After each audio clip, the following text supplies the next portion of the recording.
noite, amigos e amigas, no nosso canal da Escola Teologia Católica. Vamos rezar primeiramente, nos encomendar a Deus, ao Divino Espírito Santo, para que a gente possa fazer uma boa aula hoje, se Deus quiser. Em nome do Pai, do Filho e do Espírito Santo. Amém. Vinde, Espírito Santo, enchei os corações dos vossos fiéis, acendei neles o fogo do vosso amor. Enviai, Senhor, o teu Santo Espírito, e tudo será criado, e renovareis a face da terra. Oremos. Ó Deus, que instruíste os corações dos vossos fiéis, com a luz do Espírito Santo, fazei que apreciemos retamente todas as coisas, segundo o mesmo Espírito, e gozemos sempre da sua consolação. Por Cristo Senhor nosso. Amém. Pedindo a intercessão de Nossa Senhora para que ela interceda por nós. Ave Maria, cheia de graça, o Senhor é convosco. Bendita sois vós entre as mulheres, e bendito é o fruto do vosso ventre, Jesus. Santa Maria, Mãe de Deus, rogai por nós, pecadores, agora e na hora de nossa morte. Amém. Glória ao Pai, ao Filho e ao Espírito Santo, assim como era no princípio, agora e sempre. Amém. Nossa Senhora Aparecida, rogai por nós. São José, rogai por nós. Em nome do Pai, do Filho e do Espírito Santo. Amém. Boa noite, amigos e amigas. Espero que todos estejam bem. Hoje nós vamos continuar o nosso estudo do Catecismo da Igreja. Estou com o meu aqui em mãos. Se você tiver o seu, já pode pegar, me acompanhar aí, tá bom? Nós paramos, lembrando que nós estamos estudando o que a teologia chama de cristologia, ou seja, o estudo de Cristo. Então, nós estamos percorrendo toda a vida de Jesus, desde seu nascimento. Nós já vimos aí toda a parte da infância e o começo da missão dele como Messias. Nas últimas aulas aí nós vimos o batismo, a tentação no deserto, Jesus que volta do deserto e funda a sua igreja, rompe com o judaísmo. Nós sabemos que Jesus nasceu dentro do judaísmo, ele rompe porque os judeus não aceitavam ele como Deus, como Messias. Aí ele funda a igreja, sob Pedro e os apóstolos, escolhe 12, porque para suceder as 12 tribos de Israel, lá do Antigo Testamento. E nós paramos, então, na última aula, no parágrafo 553. Então, hoje, nós vamos dar sequência aí, no parágrafo 554. Então, você pode me acompanhar aí, tá bom? Então, nós estamos no parágrafo 554 do Catecismo Amarelinho, na página 157, 157. O que nós vamos ver hoje, gente? Hoje nós vamos ver uma parte muito bonita de Jesus, que é a parte da transfiguração, aquela parte bonita em que Jesus se transfigura, ele aparece transfigurado para Pedro, Tiago e João, e aparece conversando com Jesus dois personagens, ou seja, Moisés e Elias, que já tinham morrido. Então, a transfiguração traz muita coisa interessante para a gente poder conversar, gente. Muita coisa mesmo. Não é pouca, não. Então, nós vamos poder ver, tá, o que ensina para nós essa parte. Tá? Então, eu vou ler o que o Catecismo fala e a gente vai explicando aí, tá bom? Então, vamos lá. Vamos lá, para a gente não perder tempo, ok? Então, vamos lá. Parágrafo 554. Diz assim: um antegozo do reino. A transfiguração, ou seja, Jesus mostra para os apóstolos um antegozo do reino. Como será, né, na glória celeste, no reino dos céus. Isso quer dizer a transfiguração de Jesus. Calma que nós vamos ver, vamos poder explicar melhor. Vamos lá. A partir do dia em que Pedro confessou que Jesus é o Cristo, nós vimos isso lá em Mateus capítulo 16, na aula anterior, tá? O Filho do Deus vivo, o Mestre começou a mostrar a seus discípulos que era necessário que fosse a Jerusalém e sofresse, que fosse morto e ressurgisse ao terceiro dia. Mateus capítulo 16, versículo 21. Pedro rechaça este anúncio, ou seja, Pedro fala, está lá em Mateus 16, 22, 23, Pedro fala, não, nós não vamos deixar isso acontecer. Aí Jesus vira para ele e fala, afasta-te de mim, Satanás, porque você não pensa igual Deus, você pensa igual o homem. Não quer dizer que Pedro estava possuído pelo demônio, não é isso. Tá? Quer dizer o quê? Que os apóstolos não entenderam, eles ainda não tinham entendido a missão de Jesus. Que Jesus tinha vindo para isso, para sofrer, morrer na cruz e ressuscitar. Ok? E a gente sabe que quem não queria que isso acontecesse foi quem? O demônio. Por quê? Porque a gente sabe que Jesus o derrotou na cruz. Então é por isso que Jesus faz esse repreende Pedro. Mas isso não quer dizer que ele esteja possuído, nada disso. Ok? Agora, interessante, Jesus aí prova a sua divindade. Por quê? Ele anuncia que ele vai morrer e vai ressuscitar. Só Deus tem esse poder. Quer dizer o quê? Que Jesus é onisciente, ou seja, Jesus sabe de tudo. Sabe do passado, do presente e do futuro, porque para Deus não existe o tempo. Então aí Jesus já dá prova da sua divindade. Tá vendo? Por isso que nós cremos que Jesus é Deus, a segunda pessoa da Trindade, e o Espírito Santo também é Deus. Nós já fizemos aqui vídeos sobre a Santíssima Trindade, tá bom? Os demais também não compreendem, ele aí, tá vendo? Então, os discípulos não está em Mateus 17, 23. Os discípulos não entenderam nada. Jesus falava, eles não entendiam. Eles só foram entender no Pentecostes. Nós celebramos aí há pouco tempo.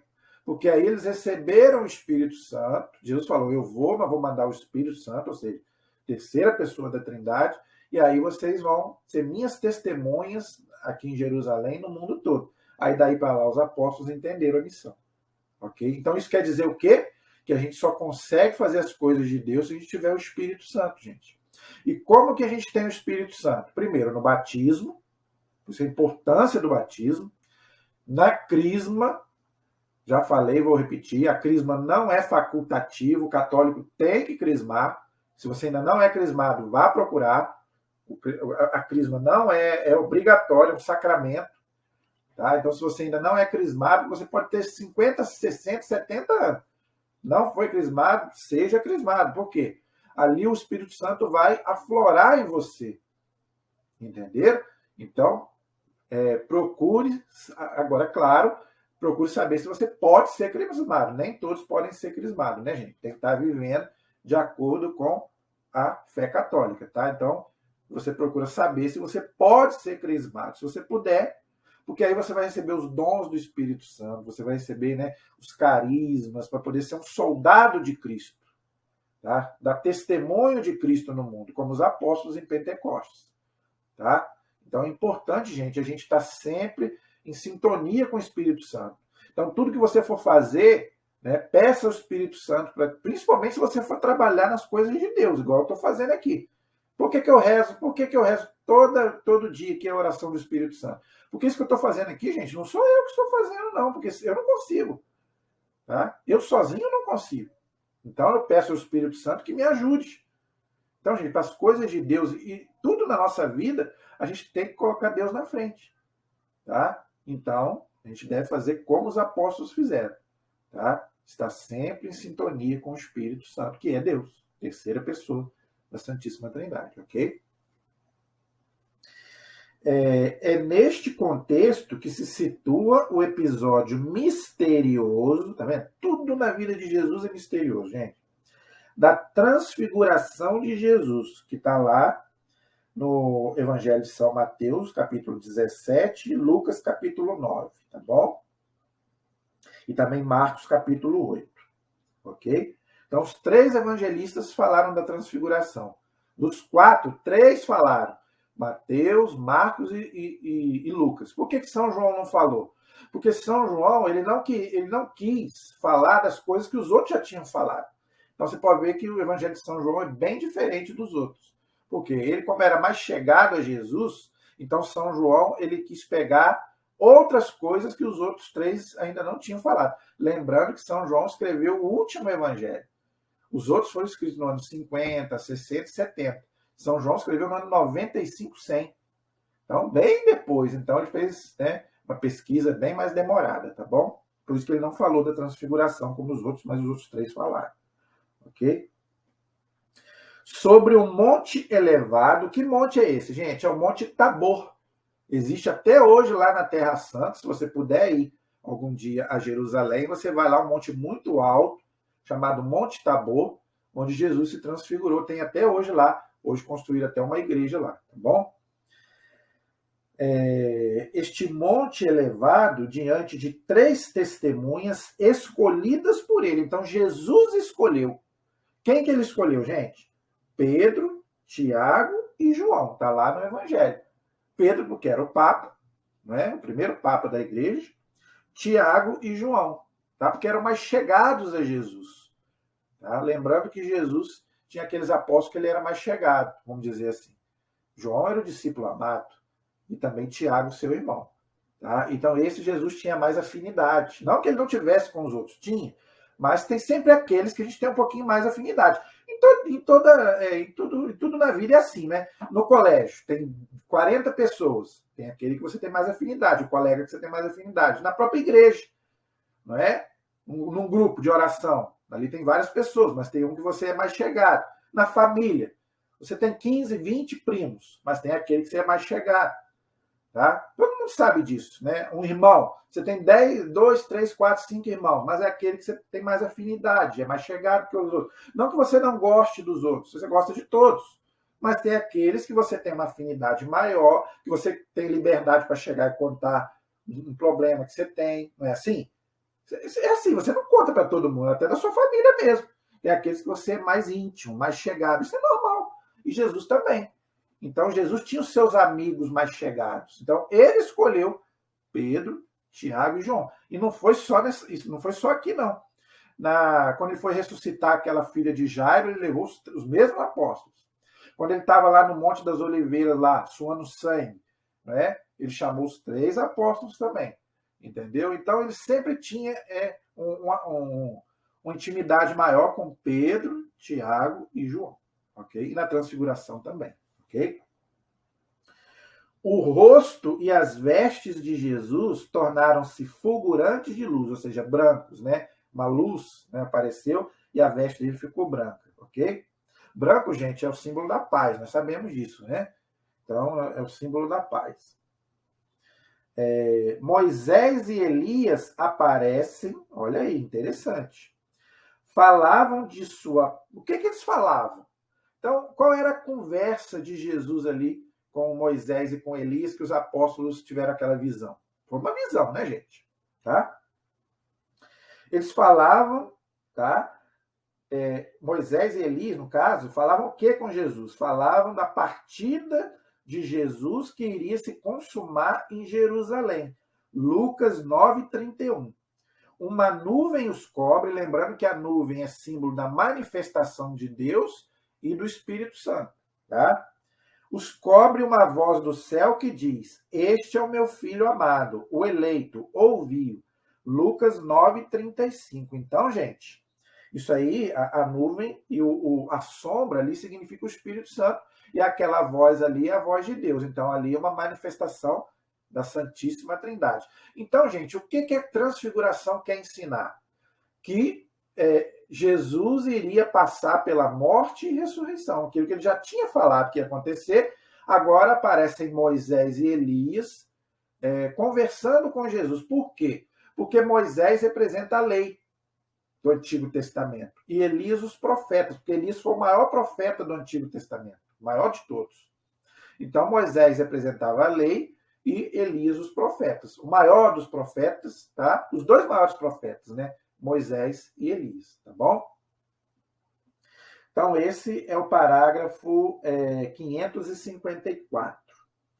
O parágrafo 555 diz assim: por um instante, Jesus mostra a sua glória divina, olha aí, não é para qualquer um, não, tá? Confirmando assim a confissão de Pedro, aquilo que Pedro tinha falado para ele: tu és o Filho do Deus vivo. Então agora Jesus vem confirmar isso na transfiguração, tá? Mostra também que para entrar em sua glória, Lucas 24:26, deve passar pela cruz em Jerusalém. Então, gente, isso aqui é um ensinamento muito grande para a gente. Não existe vitória sem cruz. Não existe ressurreição sem cruz. Por que eu estou falando isso? Porque hoje está uma visão na igreja. Fora da igreja, tudo bem, a gente até entende. Agora, na própria igreja católica, agora está uma questão de querer tirar a cruz da igreja. Ah, vamos botar um Jesus ressuscitado lá e tirar o Jesus crucificado. Não, Senhor. Não existe vitória sem cruz, gente. Pode botar uma imagem de Jesus ressuscitado sem problema. Agora, não pode tirar o crucifixo, porque foi ali que Jesus nos deu a vitória. Foi na cruz. Eu vou fazer um vídeo aqui no dia 14 de setembro, é dia da exaltação da Santa Cruz. Eu quero fazer um vídeo só sobre a cruz. Então, aqui o Catecismo diz bem claro que Jesus deve passar pela cruz em Jerusalém. Então, a cruz não é símbolo de derrota, coisa nenhuma. A cruz é símbolo de vitória, tanto que o demônio tem medo da cruz. Tá? Ontem mesmo eu estava vendo um filme sobre exorcismo. Tá? E mesmo sendo um filme, mas a gente sabe que é uma realidade, porque eu já vi depoimento de padres exorcistas. Quando o padre mostra para ele o crucifixo, com Jesus crucificado ali, a cruz, ele fica doido. Entendeu? O demônio fica maluco, se retorce, joga a pessoa no chão, porque ele sabe o poder que aquilo tem. Tá? Então não vamos brincar com essas coisas, gente. Então tenha na sua casa, nas igrejas, tanto que na missa é obrigatório no sacerdote ter no altar um crucifixo. É obrigatório pelo missal romano. Tá? Então tenha na sua casa, no seu carro, tá? no seu pescoço, manda o padre abençoar, sim senhor, a cruz de Cristo, porque foi ali que ele te deu a vitória, foi na cruz. A cruz não é um símbolo de derrota, mas é um símbolo de vitória. Tá? Continuando aí. Moisés e Elias haviam visto a glória de Deus sobre a montanha. A lei e os profetas, já falei, tinham anunciado os sofrimentos do Messias. Olha aí, que interessante. Isso está lá em Lucas 24, 27. Tá? Então, gente,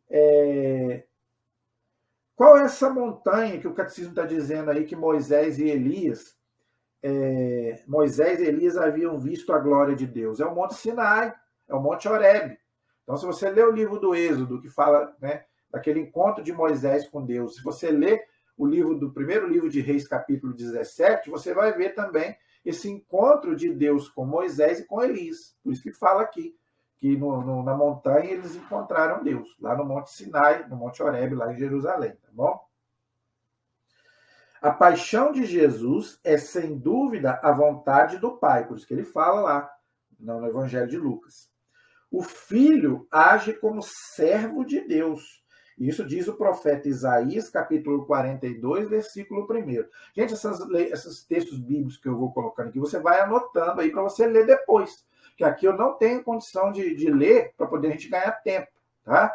Mas em casa você lê esses textos. Qualquer dúvida você deixa aí nos comentários. Mas não deixe de ler os textos que eu coloco aqui, tá? É importante, tá bom?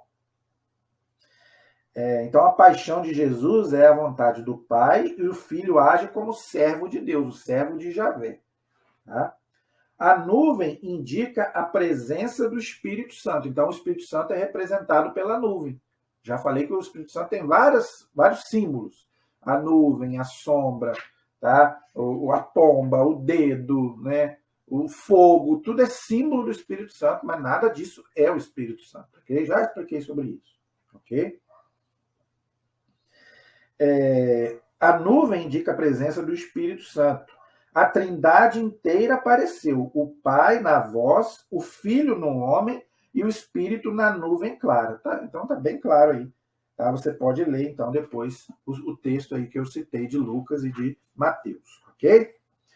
Então, esse é o parágrafo 555. O 556 diz assim: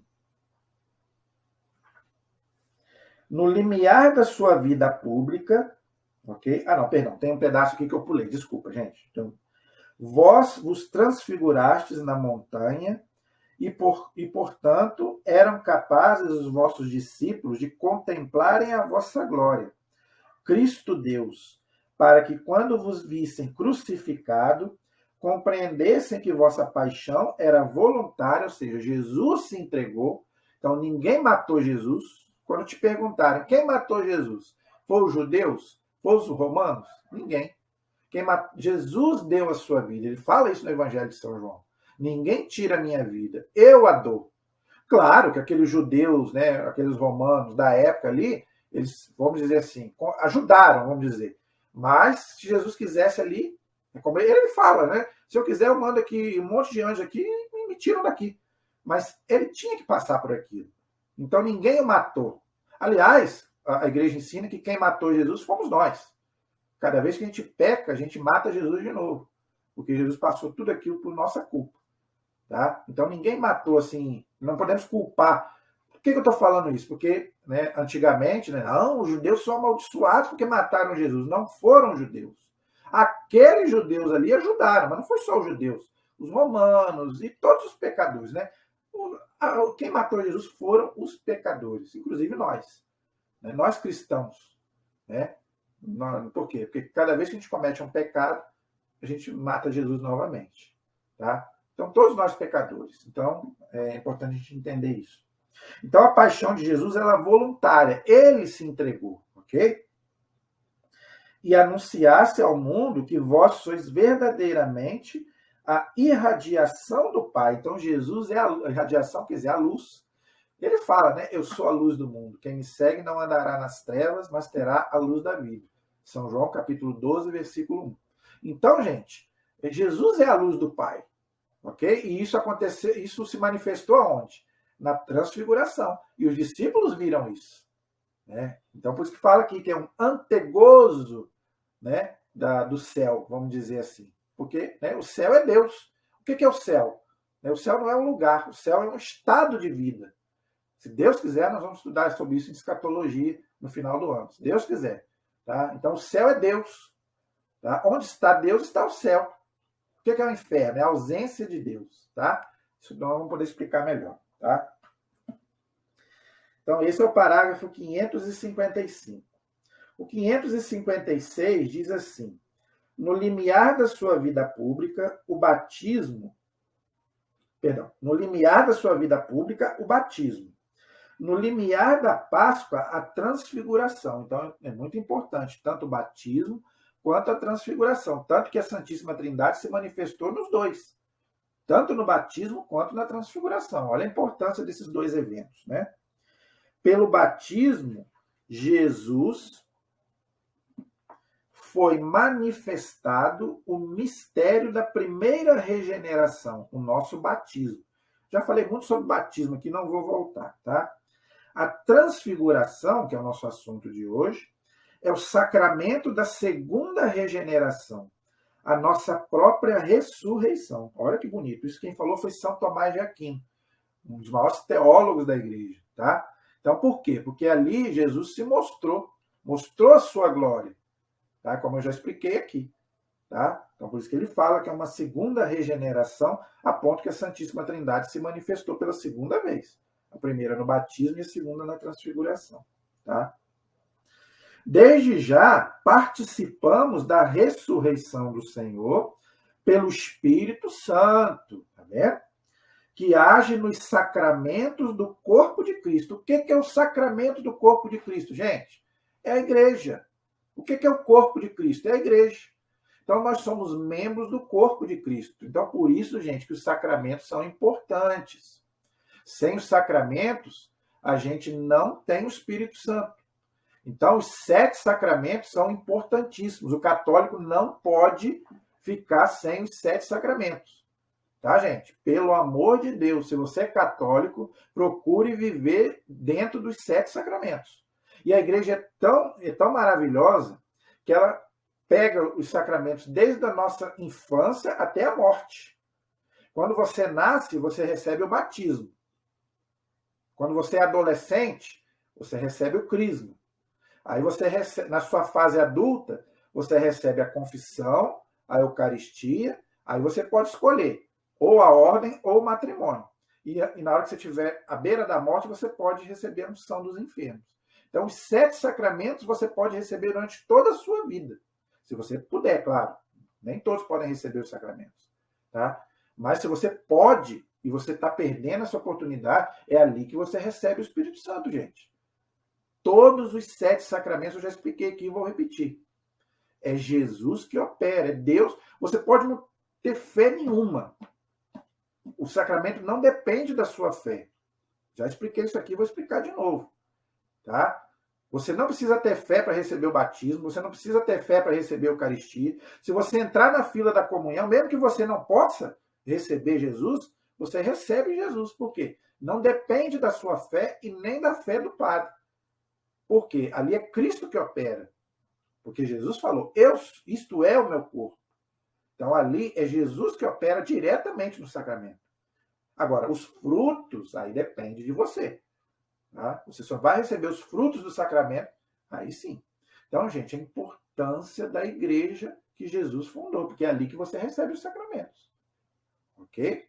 Então, olha como é que é importante a gente receber os sacramentos. Tá? A transfiguração dá-nos um antegozo da vinda gloriosa de Cristo, aquilo que eu já expliquei, o céu. Tá? Que transfigurará o nosso corpo humilhado, conformando ao seu corpo glorioso. Filipenses capítulo 3, versículo 21. O que o catecismo está dizendo? Assim como o corpo de Jesus foi transfigurado ali, o nosso corpo também vai ser transfigurado. Olha aí a importância do nosso corpo, gente.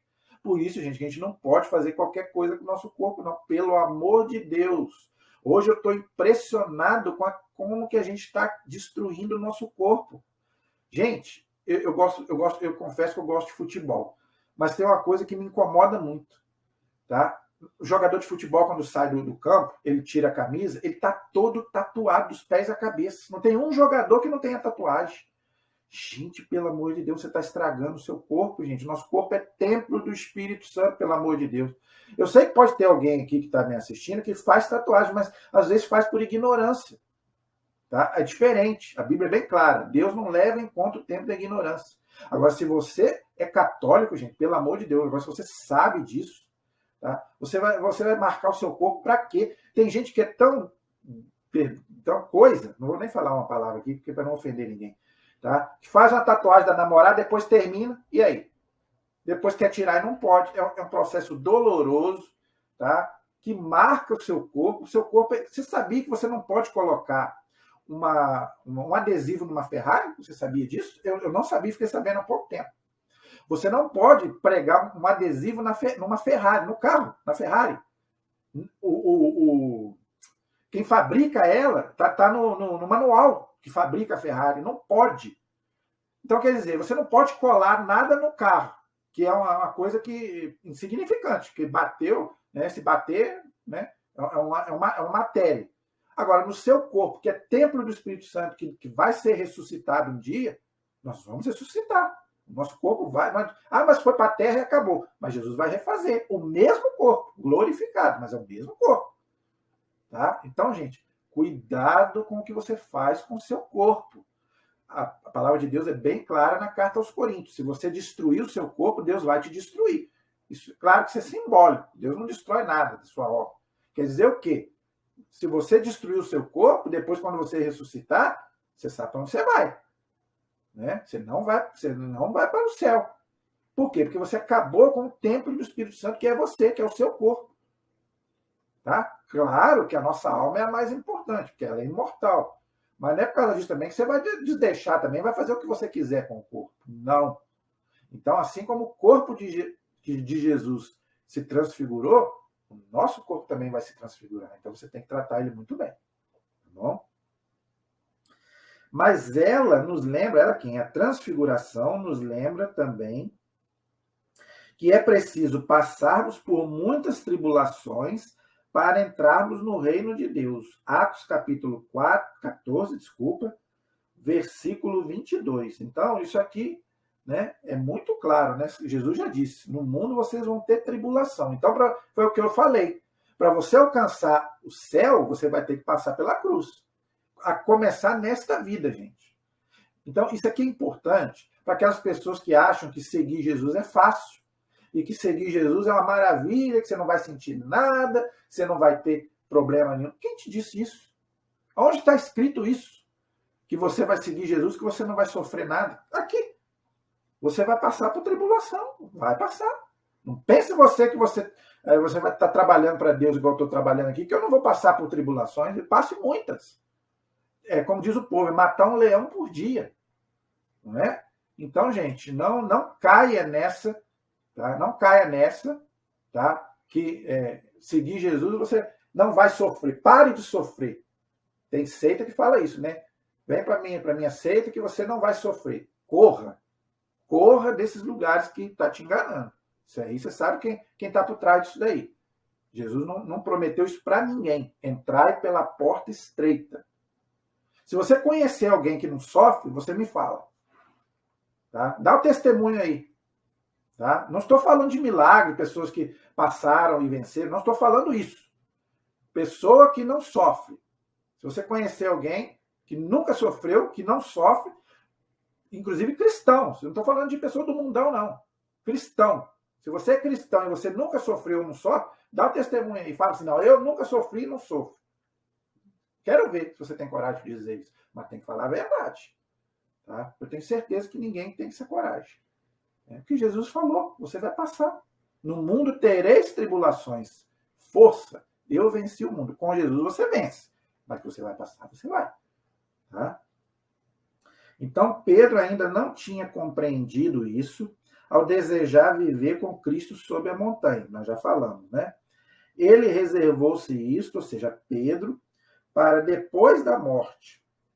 Mas agora ele mesmo diz: desce para sofrer na terra, para servir na terra, para ser desprezado, crucificado na terra. A vida desce para fazer-se matar, ou seja, Jesus, né? O pão desce para ter fome.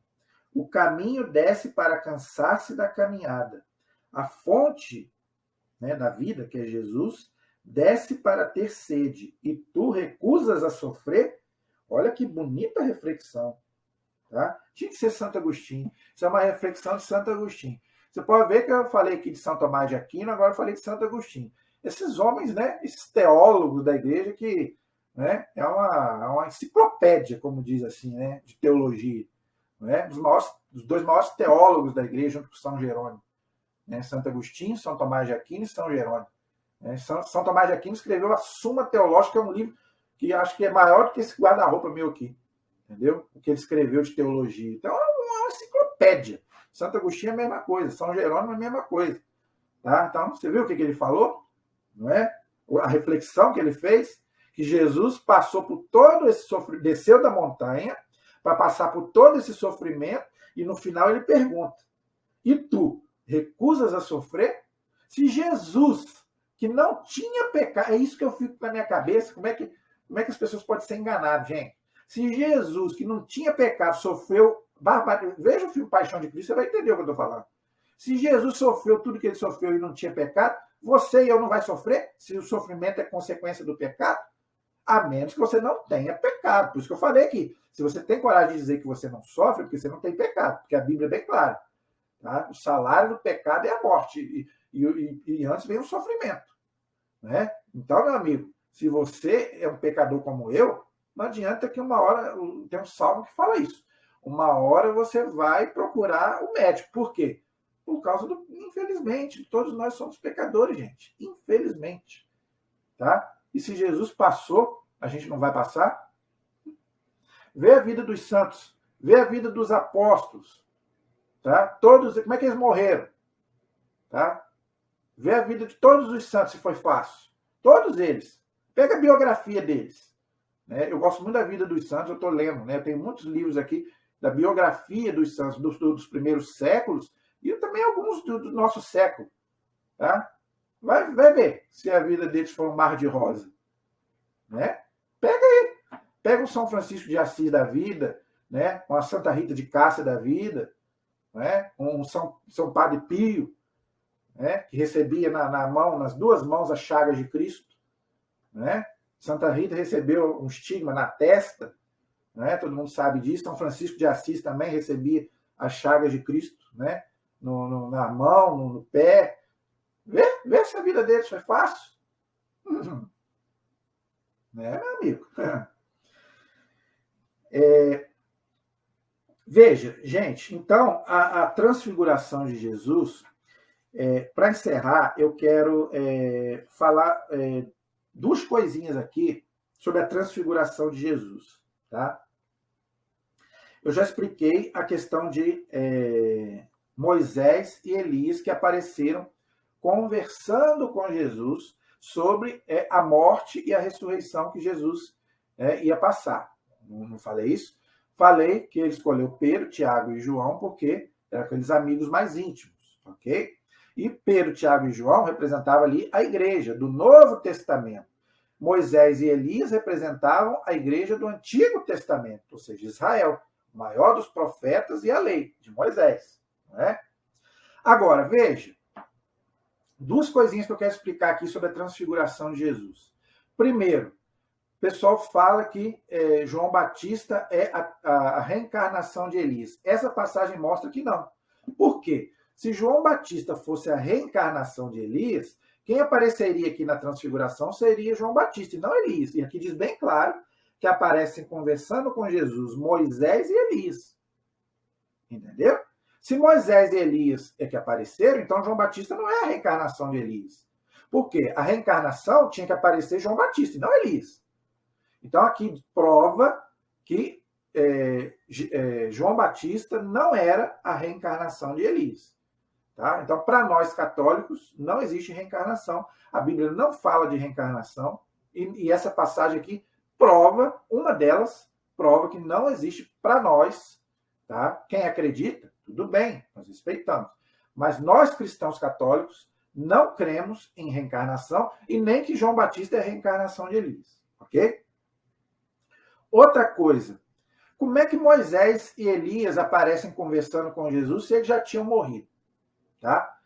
Veja, isso aí é uma prova que existe vida após a morte, senão eles não apareceriam ali conversando com Jesus. Então, gente, a igreja ensina, tá, que a gente não pode fazer o quê? Evocar os mortos, chamar o morto para vir aqui. Agora, a igreja ensina que o morto pode aparecer se Deus permitir. Não é uma coisa comum, mas pode acontecer. Geralmente, para ou pedir uma oração, ou pedir missa, ou para dar algum recado de Deus. Né? Os santos tiveram muitas visões de pessoas que já morreram.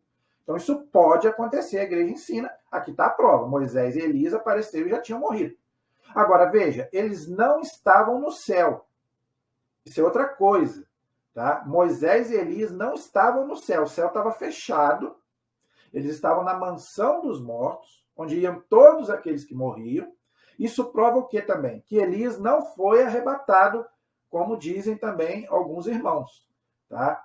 Então, aquele arrebatamento de Elias é simbólico. Ele não foi arrebatado. Aquilo ali é para exaltar a figura de Elias, que era o maior dos profetas. Tá? Então, esse arrebatamento de Elias é simbólico, assim como também o arrebatamento que também interpretam lá do Novo Testamento, nós vamos ser arrebatados. Não seremos arrebatados, gente. Isso é uma visão simbólica da Bíblia. Então, nós católicos não cremos em arrebatamento. Se você não é católico, se você acredita, amém, aleluia. Agora, a Igreja Católica, ela não interpreta ao pé da letra essa passagem de arrebatamento. Assim como Elias não foi arrebatado, nós também não seremos. Jesus voltará, julgará os vivos e os mortos, e haverá céu e inferno, e nós viveremos para sempre com ele. Mas nada de negócio de arrebatamento, que as pessoas vão sumir, nada disso. Tá? Então, nós não cremos nisso, ok? Então, essa passagem da transfiguração aqui nos dá muitos ensinamentos sobre essas coisas, tá bom? Espero que você tenha entendido aí, tá bom? Então, esse é o parágrafo 556. Agora, o 557, ele já vai falar da subida de Jesus a Jerusalém. Ele fala que vai para Jerusalém e ele acaba indo. É o que nós celebramos no Domingo de Ramos. Né? Todo ano nós celebramos aí o Domingo de Ramos. A entrada de Jesus em Jerusalém. foi aonde os judeus se decepcionaram com Jesus. Por quê? Eles acharam que Jesus viria num cavalo branco, né, para combater os romanos. Jesus entra em Jerusalém montado num burrinho, num jumentinho. Que Messias é esse? Mas por quê? Jesus é o servo de Javé, é o servo sofredor. Jesus não veio para guerrear como Davi, Salomão, não. Jesus não era um Messias político, Jesus era um Messias espiritual, que veio para libertar do pecado. É isso que os judeus não entenderam, tá? Judas não entendeu, por isso que traiu Jesus. Barrabás também ficou com raiva de Jesus por causa disso, né? Então, é por causa disso. A missão de Jesus não era essa. Então, é importante essa passagem da subida de Jesus a Jerusalém, tá? Parágrafo 557.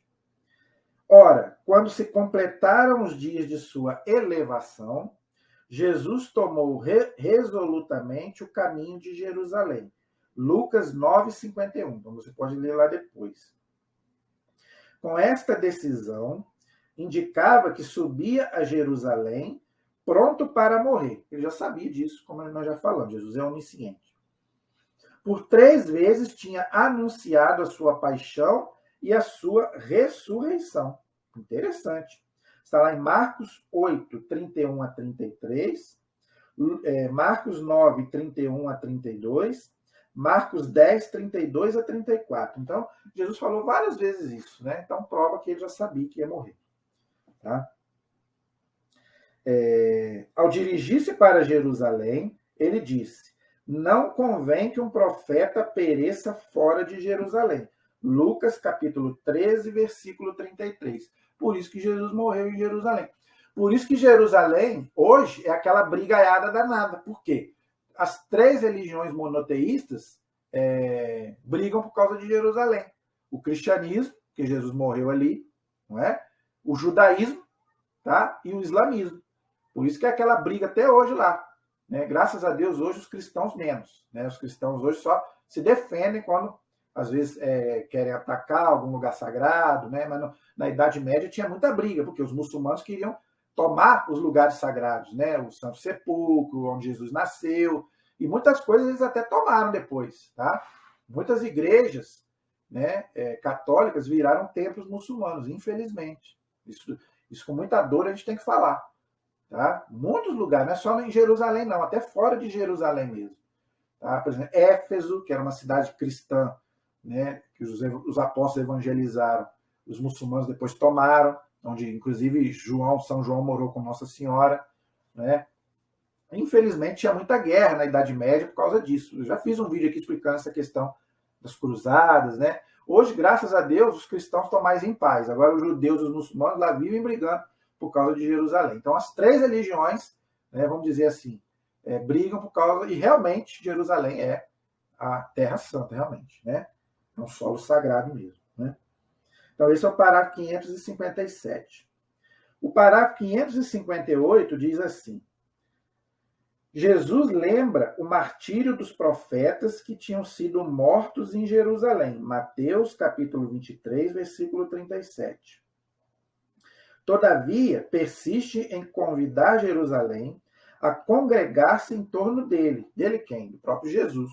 Não é? Quantas vezes quis Deus ajuntar os teus filhos, como a galinha recolhe seus pintinhos debaixo das asas, e vocês não quiseram. Mateus 23, 37. Quando Jerusalém está à vista, chora sobre ela, e exprime uma vez mais o desejo de seu coração. Se neste dia também tu conhecesses a mensagem da paz. Agora, porém, isto está escondido aos teus olhos. Lucas, capítulo 19, versículo 42. Depois você pode ler esses textos todos aí que eu estou citando, tá, gente? Então, o que Jesus está falando? Jesus está lamentando que Jerusalém, que matou tantos profetas, vai matar ele também. Infelizmente. Né? Não aceitaram Jesus. Né? Isso é uma tristeza muito grande para nós, né? Saber que aquele povo ali não entendeu a mensagem de Jesus. Né? A gente lê os evangelhos, a gente fica triste, né? Mas sabe que são um desígnio de Deus também.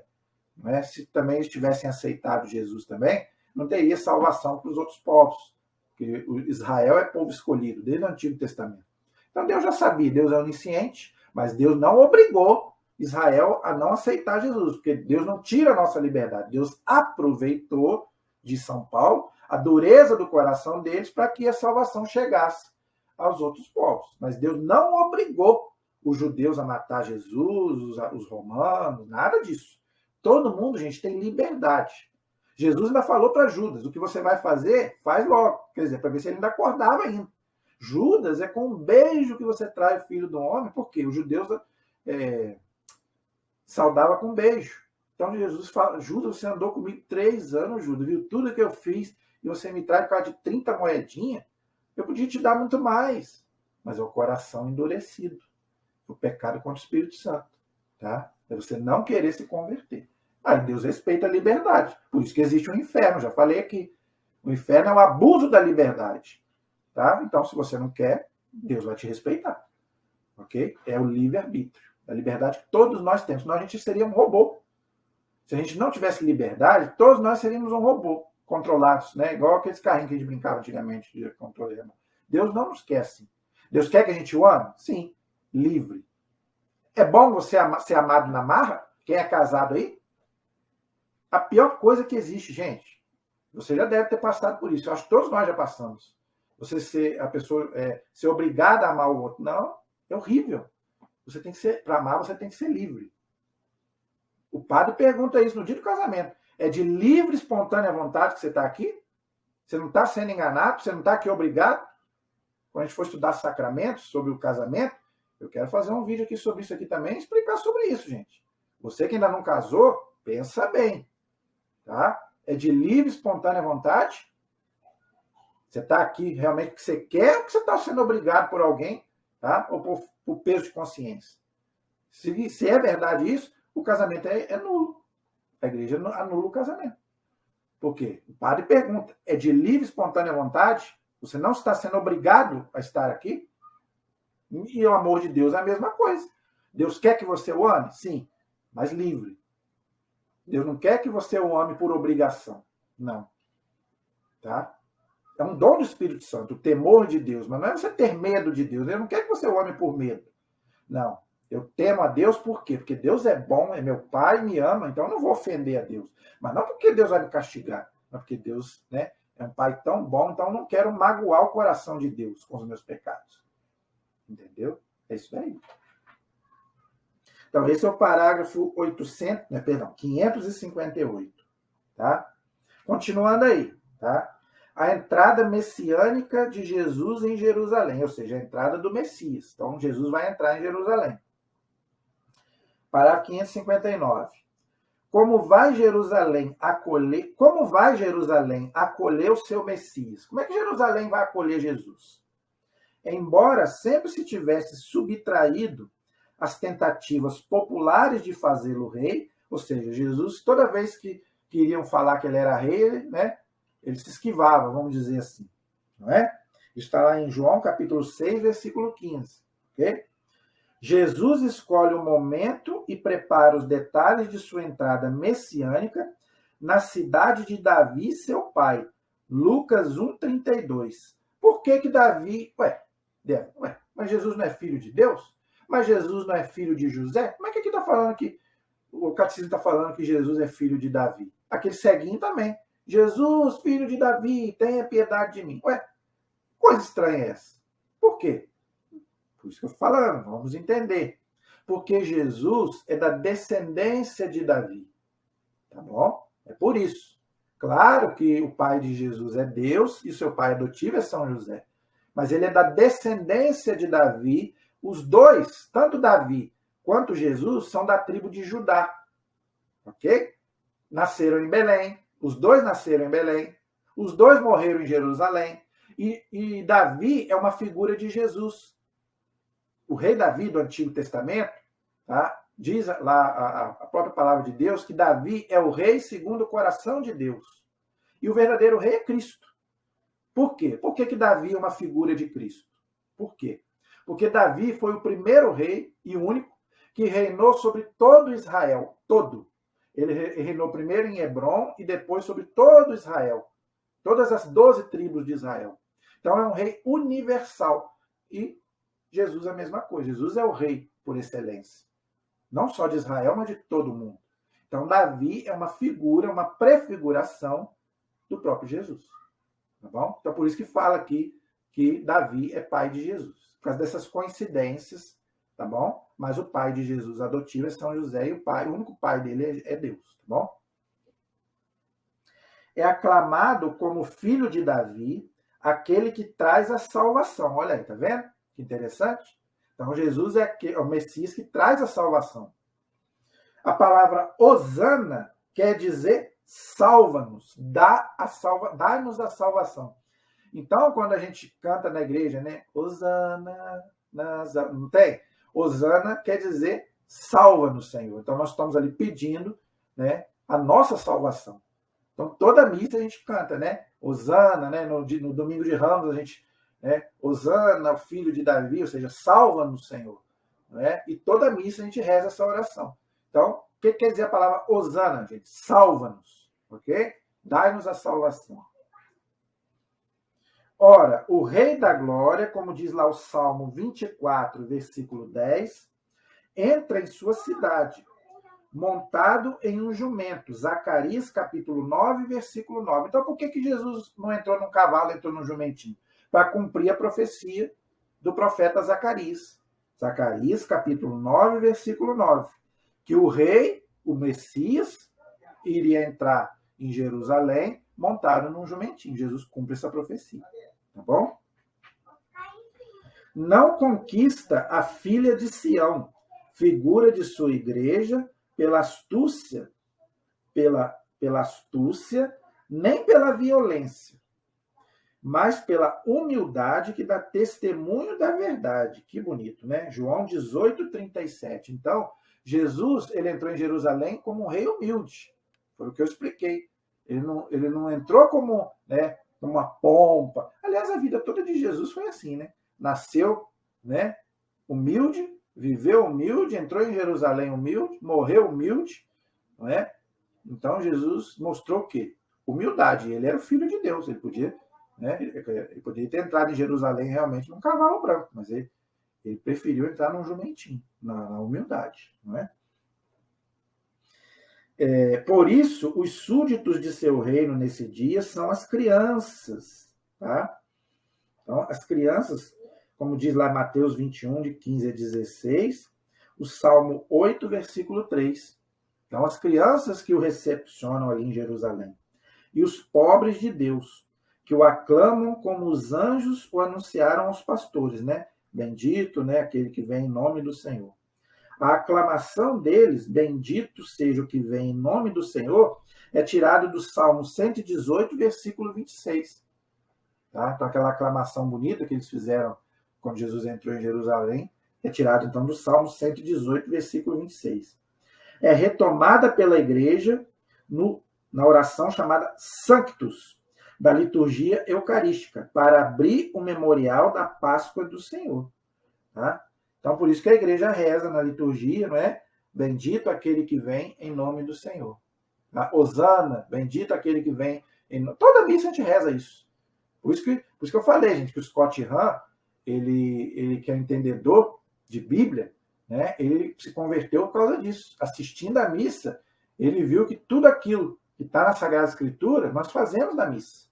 Aquelas orações, né? E principalmente no Apocalipse. Se você pegar o Apocalipse e você ver as orações que a gente faz na missa, é a mesma coisa. Não é? O santo, santo, santo. Não é?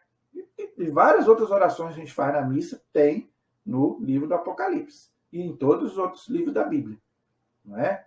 Então, desde o começo até o final. Por isso a importância da Santa Missa. Eu fiz 3 vídeos sobre isso. Então, se você quiser aprender, está aí. Tá? Esse é o parágrafo 559. O 560 diz assim: a entrada de Jesus em Jerusalém manifesta a vinda do reino que o rei Messias vai realizar pela Páscoa de sua morte e de sua ressurreição. É com a sua celebração no Domingo de Ramos que a liturgia da igreja abre a Semana Santa. Então, por isso que todo ano a gente celebra o Domingo de Ramos. Tá? Nós estamos, então, voltando lá, né, celebrando a mesma coisa que Jesus celebrou lá na entrada de Jerusalém. Claro que não é uma repetição. Já expliquei isso. É o único, tá, sacrifício de Cristo que é perpetuado. Mas não, porque para Deus não existe o tempo, gente. O que para nós aconteceu lá no passado, há 2000 anos, para Deus é hoje. Entendeu? Para Deus não existe o tempo. Deus está acima do tempo. O que para nós é passado, é futuro, para Deus é tudo presente. Isso a Sagrada Escritura já está cansada de falar. Para Deus, um dia como se fosse 1000 anos como se fosse um dia. Tá bom? Então não podemos raciocinar com a nossa cabeça de hoje, tá bom? Então, gente, essa é a importância. Agora, para encerrar, como que o povo é ingrato, né, gente? Né? Nesse dia aqui o povo aclama Jesus, bendito que vem em nome do Senhor, não é? Coloca lá os ramos, 7 dias depois manda crucificar, né? Pilatos fala, você quer Jesus ou você quer Barrabás? Não, solta Barrabás e mata Jesus. Tá vendo como é que nós somos ingratos? Né? Uma hora a gente está a favor de Jesus, outra hora a gente está contra. Que a gente não seja assim. Que a gente possa, Jesus falou, né? Perseverar e até o fim. Aquele que perseverar até o fim será salvo. Então, que você nunca perca a sua fé. Tá? Que você não siga Jesus hoje e daqui a uns dias você passe por um momento difícil, que todos nós passamos, já falei aqui. Ah, não. Vou abandonar a fé. Entendeu? Você nunca faça isso. E pior ainda, que você blasfeme.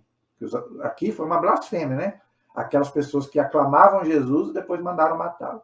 Então, que você nunca mate Jesus no seu coração. Né? Que esse Jesus possa viver sempre no seu coração. Amém? Então, gente, paramos no parágrafo 560, tá? O 561 é resumo, então você pode ler, que eu não leio, porque é sempre uma repetição, tá bom? Então, o parágrafo 561 até o 570 é repetição, mas você deve ler. Se você tiver tempo, eu aconselho que você leia, que você pode fixar. Você pode, vamos dizer assim, aprender mais, não é? Então, eu acho que você deveria dar uma lida nesses resumos que o catecismo dá aí, tá? Do parágrafo 561 até o 570. Eu só passo aqui para a gente poder ganhar tempo e não ficar uma coisa repetitiva, tá bom? Na próxima aula do catecismo, a gente vai continuar falando sobre Jesus. E o que nós vamos falar? Jesus Cristo padeceu sob Pôncio Pilatos, foi crucificado, morto e sepultado. Então, nós vamos começar agora a entrar na parte dos sofrimentos de Jesus, o que nós chamamos de Via Sacra, né? E é que nós celebramos também todos os anos também na época da Páscoa, tá bom? Então, a partir do parágrafo 571 aí, a gente vai poder continuar o nosso estudo sobre Jesus, a Cristologia, tá bom? Espero que vocês tenham gostado. Qualquer dúvida, vocês deixem aí no nosso canal, tá bom? E que você possa compartilhar esses vídeos, tá? Se inscreva. Todo vídeo, gente, eu gosto de pedir isso, para poder vocês nos ajudarem, tá bom? E se você puder também, faça seus comentários também. Infelizmente, as pessoas não estão fazendo comentários. Tá? Eu queria que você fizesse alguma, pode ser até crítica, se você está entendendo, se você está gostando dos vídeos, tá? Se você quer fazer alguma pergunta, eu não me incomodo com pergunta nenhuma, tá, gente? Se eu não souber responder, eu vou estudar para poder te responder, ok? A nossa proteção está no nome do Senhor, que fez o céu e fez a terra. Estivemos e permaneceremos unidos, em nome do Pai, do Filho e do Espírito Santo. Amém. Que Deus abençoe você. Até a próxima, se Deus quiser.